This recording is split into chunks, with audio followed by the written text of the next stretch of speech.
और मैं आपको एक अपना एक बहुत ही एम्बैरेसिंग एक्सपीरियंस बताता हूँ लाइफ का, जो अगर पहले वाला संदीप होता, मतलब कि वो स्कूल वाला संदीप, तो वो बैठ करके रोता, चीखता, चिल्लाता। लेकिन ये जो कॉलेज वाला संदीप था, जो सीख गया था अपने ऊपर हंसना, उसने बड़ा एंजॉय किया। उसके लिए वो मज़ा था, मस्ती थी। आप में से कितने लोग बस में ट्रैवल करते हैं, भरी हुई बस में, जिन्होंने अच्छे से ट्रैवल किया है या पहले कभी किया है? ऑलमोस्ट सब ने। तो आप लोग बड़े आराम से रिलेट कर पाएंगे कि मैं क्या बोलने वाला हूँ।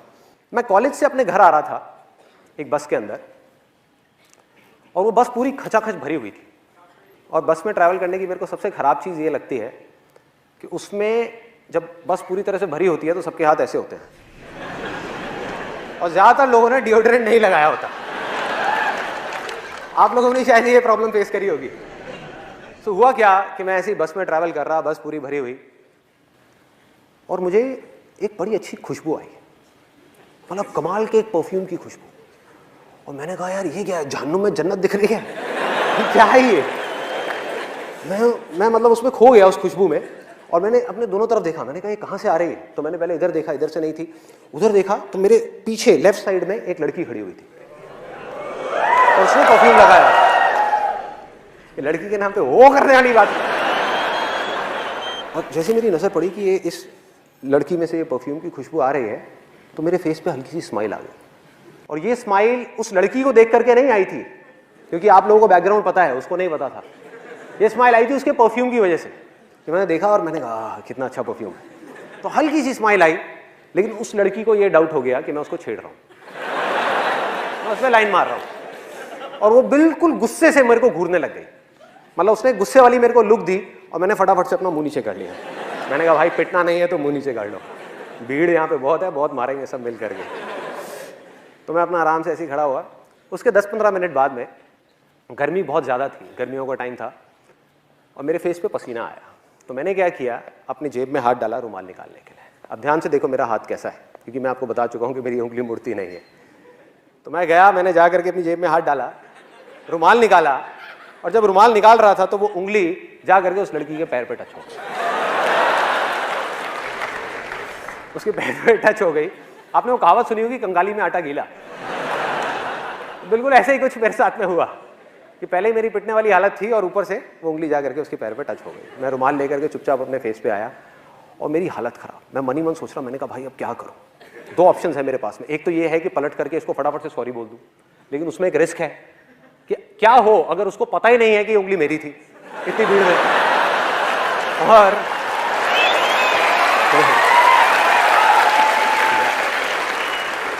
और मैंने बोला तो जबरदस्ती पिटने वाला सीन क्रिएट हो जाएगा। वो कहेगी अच्छा मेरे को उंगली मारी, तूने मारी? तो मैंने कहा भाई, तो मैं दूसरा ऑप्शन मेरे पास में ये था कि मैं चुप रहूं, आराम से देखता रहूं, मुंह नीचे करके ऐसे रिएक्ट करूं जैसे कुछ हुआ ही नहीं है। तो मैं सोच ही रहा था इन दोनों ऑप्शंस में से मैं कौन सा चूज करूं। इतनी देर में मेरे यहाँ पर राइट साइड में पीछे से किसी का हाथ आया, मतलब तगड़ा, जैसे सनी देओल का हाथ है ना, 2.5 किलो का हाथ, वो आया यहाँ पे, थड़ थड़ थड़ ऐसे करके। ओए, पीछे से आवाज आई, ओए। मैंने पीछे पलट करके देखा, और उस लड़की के साथ में एक लड़का खड़ा हुआ था, बॉडी बिल्डर टाइप का। अभी मुझे याद है, उसने ब्लड रेड कलर की टाइट फिट टी शर्ट पहनी हुई थी, और उसके जो डोले थे, मतलब कि उसकी बाइसेप्स, वो ऑलमोस्ट उस टी शर्ट को फाड़ने वाली थी।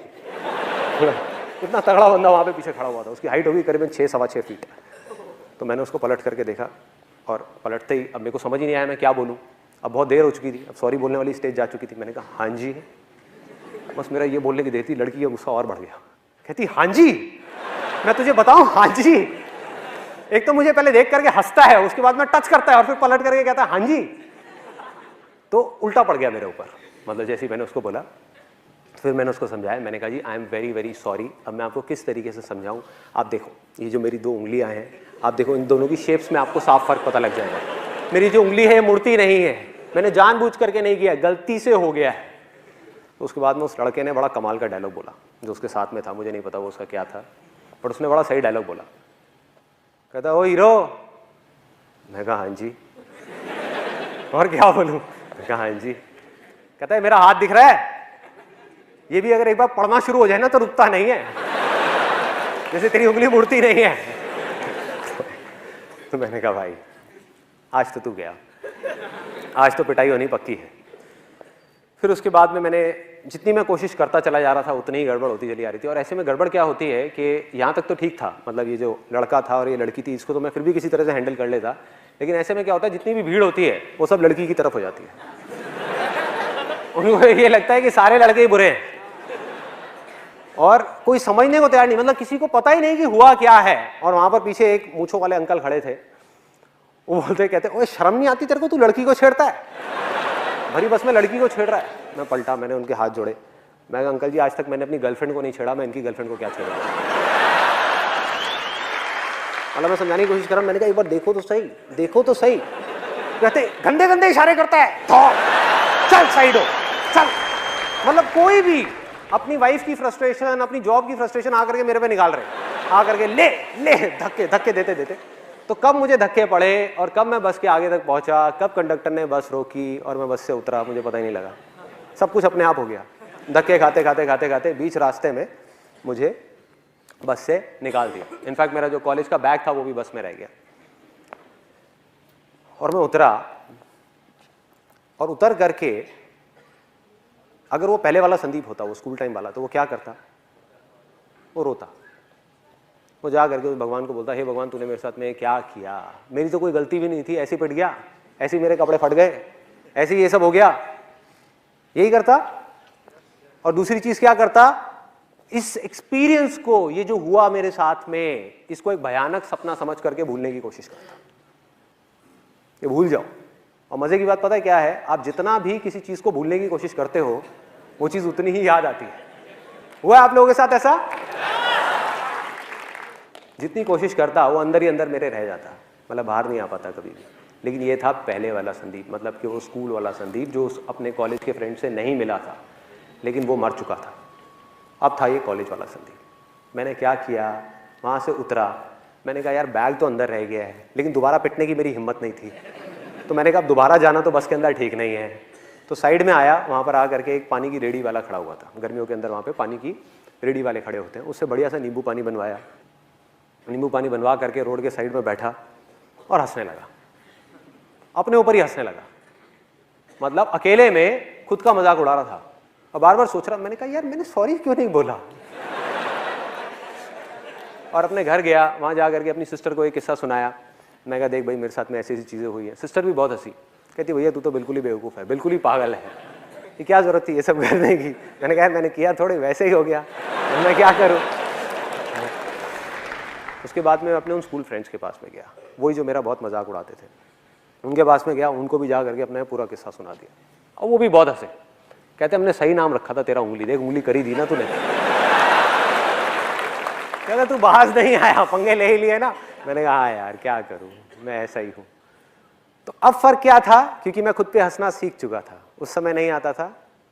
तो अब वो लोग जैसे ही मेरा मजाक उड़ाते, पहले वो मुझे एक बोलते मैं उनको दो बोलता, अब वो मुझे एक बोलते मैं खुद के बारे में एक चीज और ऐड कर देता। वो कहते हाँ भाई उंगली, मैंने कहा हाँ यार तुम सही कह रहे हो, सही नाम रखा है तुमने मेरा, मैं हूं ही बेवकूफ, मैं हूं ही पागल। तो ये करते करते हुआ क्या, मजे की बात मेरे को अभी भी याद है, उनमें से एक लड़का जो मेरा सबसे ज्यादा मजाक उड़ाता था स्कूल टाइम में, उसने बोला, जब ऐसे ही कुछ देर तक ये चलता रहा, तो उसने बोला, कहता भाई संदीप तू बिल्कुल बदल गया है, तू तो बिल्कुल ही बदल गया है। और उसकी जो टोन थी ना बोलने की, वो खुशी वाली टोन नहीं थी। He was in a state of shock. वो सदमे में था कि भाई ये हुआ क्या इस लड़के को, वो सदमे में था। क्यों? क्योंकि उसकी पावर उसके हाथ से चली गई थी। सोचो किसी के हाथ में बहुत ज्यादा पावर हो और वो एकदम से चली जाए रातों रात, तो क्या होगा, वो कैसे रिएक्ट करेगा, वो शॉक में आ जाएगा ना, कहेगा भाई ये क्या हुआ है, ये हो क्या रहा है।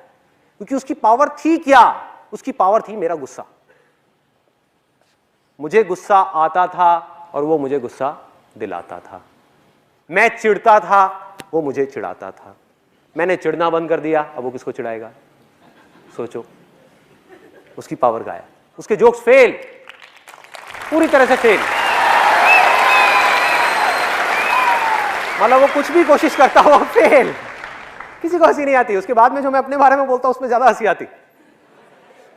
तो ये मेरा लाइफ का छोटा सा मैंने आपको एक्सपीरियंस बताया कि किस तरह से अगर हम अपने अंदर एक इतना छोटा सा चेंज लेकर के आ जाए तो किस तरह से हमारी लाइफ एक बिल्कुल ही अलग डायरेक्शन पे निकल जाती है। सोचो मेरे अंदर का गुस्सा मर गया, फ्रस्ट्रेशन गायब हो गई, दुख गायब हो गया, क्योंकि अब मुझे हंसने के लिए किसी और की जरूरत नहीं थी, टीवी देखने की जरूरत नहीं थी, खुद के ऊपर अकेले में बैठ करके हंस सकता था। कितना कुछ मिल गया छोटी सी चीज के थ्रू।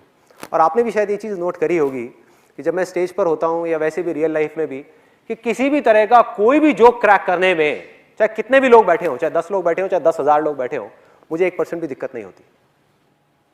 हुआ क्या है कि आज मुझे अच्छे तरीके से समझ आ चुका है कि मैं चाहे कैसा भी जोक क्रैक करूं यहां पर, कैसा भी, अच्छा हो या बुरा हो, एक चीज गारंटीड है, आप लोगों ने हंसना ही हंसना है।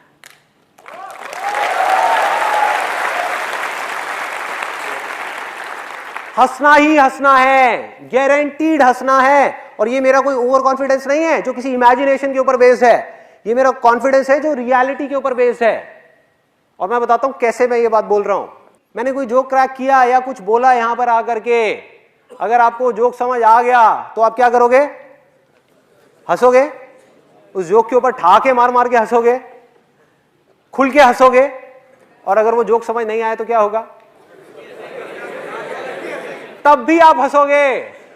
फर्क ये है कि आप मन ही मन मेरे जोक के ऊपर नहीं, मुझ पर हंसोगे।